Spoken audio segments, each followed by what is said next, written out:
Hello internet friends, welcome back. Sorry for the long layover in between these last few videos, but thank you so much for hanging around.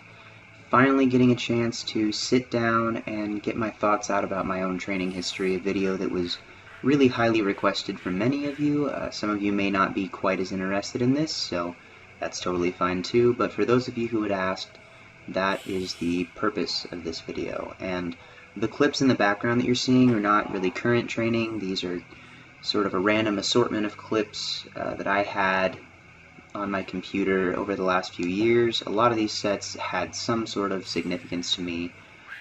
Some of them are PRs, some of them were just top sets for the week. They're not all perfect, definitely not all what I would consider meet legal or super clean reps. Not all exhibiting the best technique, and in some cases they're downright ugly, but that's what's going on. So while I'm going to talk about this, you guys can enjoy or cringe at whatever's on the screen, and we're just going to get to it. So I do want to preface just about everything that I say throughout this entire video. It's going to be hopefully not too long, but probably pretty long. This is not some sort of how-to manual on the optimal way to become a successful powerlifter. I feel like most of my successes in this sport, and whether or not other people would view them as successes, were not really the result of having all the answers right away and fast-tracking my way to the top. It didn't go like that. At no point did I feel like I really had an edge on everybody in terms of knowing everything or doing it better. I've never tried to present myself as some sort of training guru who has some secret to progression or secret to success that I can just lay out for you. Most of my progress is really the result of a mentality that I've had ever since I was a kid, and that's the mentality of stubbornly wanting to improve and being hungry for that improvement. From when I was a little kid and playing sports and just about anything that I got into, I really craved the possibility of getting better at the things that I enjoyed, and that's something that I carried through most of my life into powerlifting. And so that's kind of everything that follows is dependent on that factor. It's just something that, you know, that is what I consider my greatest genetic gift. That's what I consider the thing that has allowed me to get to any semblance of what people could point to and say that is success. It's that I've been able to overcome a lot of mistakes and times in my life where I've struggled and not had things presented easily, at least in terms of strength training, and gotten through due to the desire and the craving of improvement over all else. So just wanted to get that out of the way. I'm going to kind of go quickly through, I guess, my childhood and my athletic background, because I think that while it's not the most important factor in all of these other aspects, I suppose, and it's probably not the thing that most of you would be able to get any information from, it is kind of going to set the foundation. I was a pretty active kid. I played a lot of sports. Not really strength-specific sports. I played soccer growing up. I played t-ball, coach's pitch, baseball eventually, basketball. When I got through, I never played Pee-wee football. I didn't start playing football until I was in, I think, 8th grade. So that was a little bit slower for me in terms of that learning curve. And I didn't actually get into... I got into physical training when I was about 10 years old with the idea of getting better at things, but I didn't have the ability to really separate different modalities of effort, especially in fitness training. I knew that I wanted to be better at things. I knew that I wanted to improve. I knew that I wanted to get in better shape and be physical. I didn't recognize the potential difference between building muscle through resistance training versus going and running until I felt like, you know, I was just dying, like running as hard as I could and going on these ridiculously long runs all around town wherever we were to try and just wear myself out, feeling the idea of, okay, I'm just going to keep working harder and harder and get better at something. So again, this is the mentality of wanting to get better without necessarily a system or set of understanding or knowledge in those particular aspects, and that's something that I also craved. I wanted to learn more about it, and so when I was younger, I read bodybuilding magazines. I got a hold of the Arnold Schwarzenegger Encyclopedia of Modern Bodybuilding, and I used to wake up every morning before school. I would exercise and do a lot of calisthenic stuff in my room. I would do push-ups. I had a little set of dumbbells. I would do a lot of pull-up type movements and more cardio, plyometrics in my room. Just bless my parents for having their kid do this at 6 a.m. when going through junior high and high school. And then I would go out in the kitchen, I would make myself some breakfast, and I would sit down and I would just read through that book.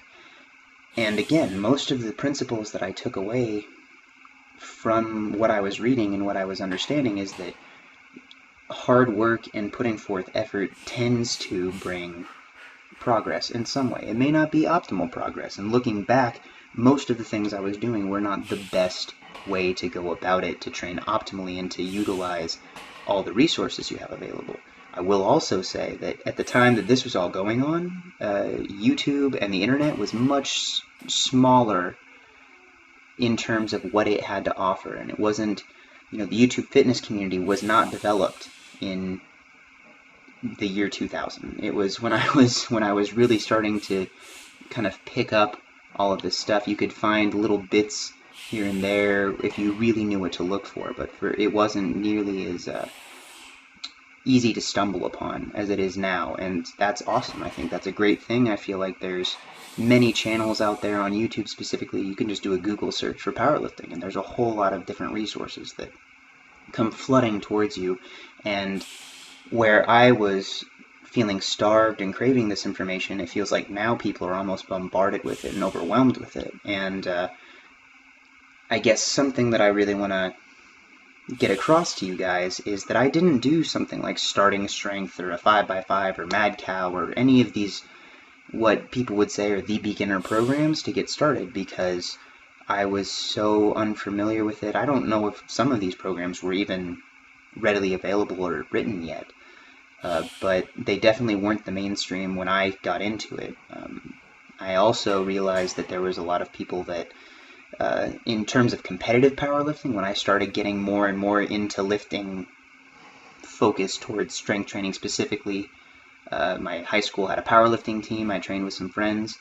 Again, I wasn't naturally gifted in strength. I wasn't the freshman who blew everyone away in my high school and everyone said, oh, this kid's gonna do some crazy things. I just recognized that when a lot of other people wanted to go and do other things, I wanted to go in the weight room and I wanted to try and build these skills. I wanted to try and build my lifts up, and most of that came from just doing a crazy, ridiculous amount of volume by training anything that I wanted to grow. I didn't have a great grasp on the concept of resting much, and it's one of those things where I was lucky that I was so active going in and that I was young enough that I kind of was able to recover and keep from hurting myself too extremely where I wouldn't be able to keep progressing.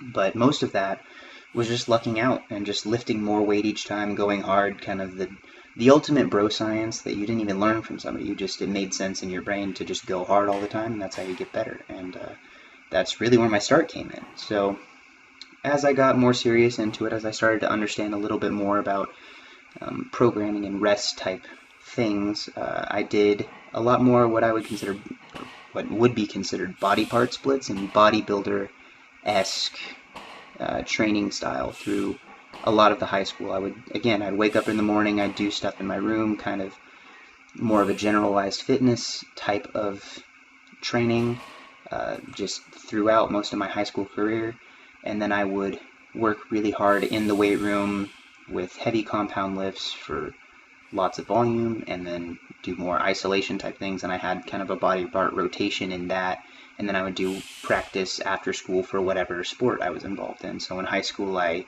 was on the football team, I wrestled, I played soccer, and I powerlifted. We had a powerlifting team, and competed single ply. I will say my freshman year of high school I competed in my first powerlifting meet, and I took 7th, I believe. I don't remember even what I totaled. I know that I had like an Inzer champion or Z suit for my squats and my deadlifts, and I don't think I even had a bench press shirt, but my bench was really, really terrible.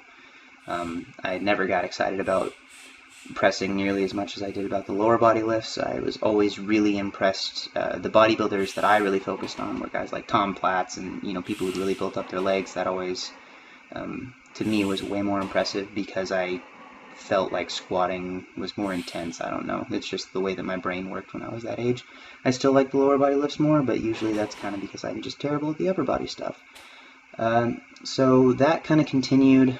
I made a lot of progress from my freshman to my sophomore year, specifically in powerlifting.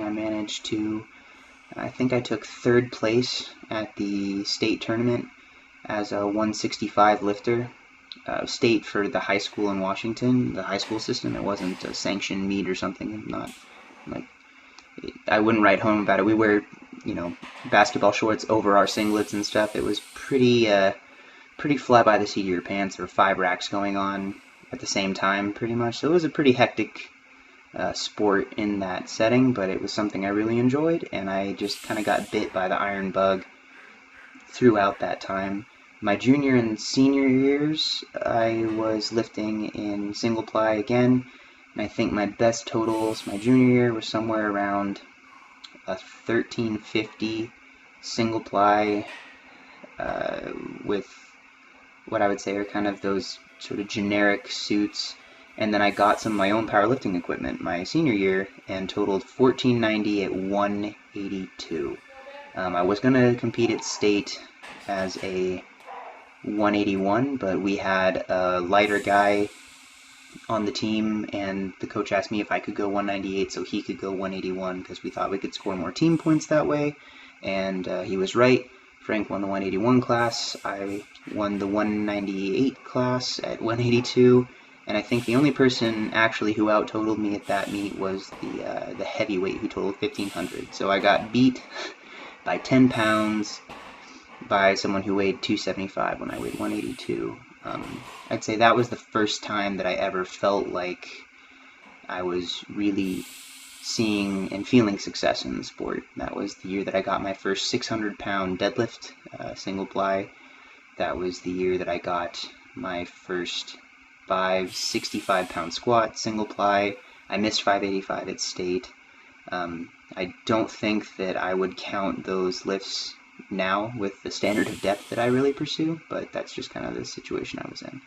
So that was high school, and up until that point I had never run a real powerlifting program, something that uses a lot of the principles and concepts that I base most of my training around now. I didn't really factor in a lot in terms of intensity, fatigue management, total volume even. I just was working really hard as much as I could and seeing progress that way, which kind of goes to show that a lot of those things are very important. They can help optimize your training, but the biggest factor is the mindset and the willingness to work hard and put forward effort into whatever it is that you're doing, because that tends to be a more I'd rather have someone who doesn't know what they're doing work really hard at it than someone who knows exactly what they're doing but is only giving 30% effort or something. You're going to see the guy working harder even when he's got less to work with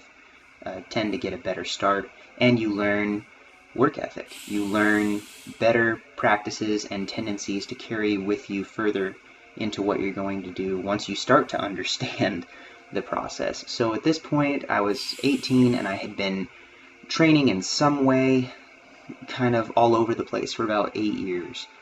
And that was when I met Jeff Seath. This is Ben Seath's older brother. I met him at a powerlifting meet afterwards. I did the WABDL deadlift only meets. I was participating in a lot of those. Excuse me, and doing a lot of single ply deadlift only meets. And I met Jeff at one of these meets in like Olympia, Washington.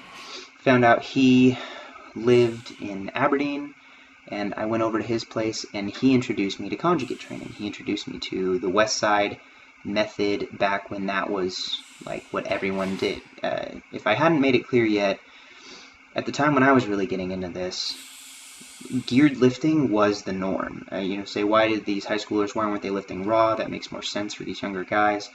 it wasn't really an option. It's raw lifting is what you did until you get into equipped lifting, and then you eventually would move into multiply lifting. That just seemed to be the point of the what I'd call kind of the popularity pendulum, where it started out where everybody was raw because the suits didn't exist, and then it kind of swung towards, they started making the super suits and using, more kind of tools and equipment to try and improve their totals, and then it's kind of swung. It got a little, what people would say, out of control with some of the crazy multiply stuff that was done, and now it's kind of shifted back towards this raw lifting. And at first it was raw with wraps, and then it kind of shifted to like wraps weren't quite as legit anymore in people's eyes, so they switched to like sleeves or no sleeves or whatever.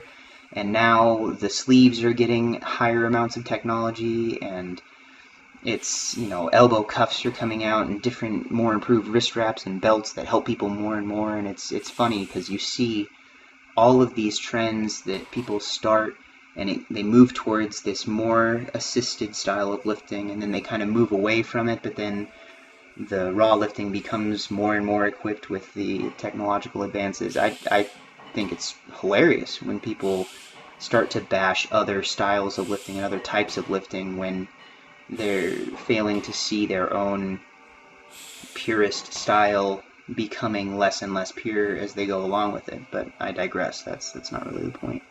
After meeting Jeff, I changed up my style of training. I started tracking things a lot more in depth. I started, keeping training logs. I was definitely rotating. I was doing maximum effort work combined with dynamic effort work. At the time, it really helped to organize my training in some sort of way. Eventually, during this time, I got picked up with Universal Nutrition. I lifted at the animal cage. I had a great run with that supplement company. In that process, I met Ben Seath at my gym and actually got him talking to some of the people over at Animal too, and then he got picked up, and so we were both two sponsored lifters from the same gym, which was kind of cool. I came back, I was at Central Washington University studying music, and I would train there at the rec center. I'd come back in the summers, I'd train at Timber Gym, I'd train with a few buddies that I would bring with me, and it was a great time. Got to train with Ben back when he was like a sub 600 pound squatter, which was pretty crazy because over the course of that summer he went from squatting like 585 and like had worked up to a 635 wrap squat to, by the end of that summer, I think he did something like an 800 pound squat in a Kennewick UPA meet, which was insane to see that kind of progress, especially I think when his biggest squat in the gym up to that point was just over 700 pounds for like a single or a double. So I was surrounded in that period of time by some pretty strong guys. Jeff ended up being an 800 pound deadlifter who was really knowledgeable. He was certified in the Westside method. Ben introduced me to 531 and kind of Jim Windler, and eventually I kind of moved away from some of the geared lifting, started getting more into raw type training. I really started to enjoy that a lot more. I started to get more personal satisfaction from the idea of knowing that I was lifting the weight and I wasn't as dependent or reliant on any of the equipment that I had. And I moved in towards doing some 531 stuff. I started implementing some different gymnastic ideas. I did a lot of ring work and pull-ups and levers and all that kind of stuff. While I was at school, I met Zach McCarley, formerly Zach Nims, Zach Novak, whatever name I met him by. He introduced me to strongman. I played around with that for a little while. And there was one summer I saw a video that someone posted of Andrei Belyaev, and I was blown away by the ability of this guy. And I looked into some of his training style, and I was like, wait, he's doing lower and upper body in the same day. And that is what shifted me towards the Russian style of training, in like the Shaco style of high volume training. I finished up the training block that I was on with the 531, shifted to this Russian style of training, and it was so intense and it was so crazy, and I absolutely loved it. My raw total went through the roof as a result of doing this. Just the crazy amount of volume, improving the quality of my lifts, just was really, really impactful to me, and it was a lot of fun. Ran that for a few years, saw great success with it, but I started to hit some big plateaus there, especially in my squat and my bench press. And so to fix my squat, I ran a few cycles of Smolov. That, again, kind of kickstarted some progress in some areas, but I started to get a little bit loose in my technique again, because instead of focusing on the sub-maximal technique work, I was focusing on this just completely overblown everything, survive the workouts, just get stronger and put weight on the bar that way. Move from there into reactive training systems. I've always been a fan of Mike Teixeira ever since he really started getting bigger in the sport. I followed a lot of his stuff and kind of shifted more towards that for a while. Implemented some of Brandon Lilly's cube type things, rotating again back to sort of a conjugation of heavy maximum effort work, repetition work, speed work, and doing all of this. And over time, I've been researching more, learning from everybody that I could. And now I'm kind of here.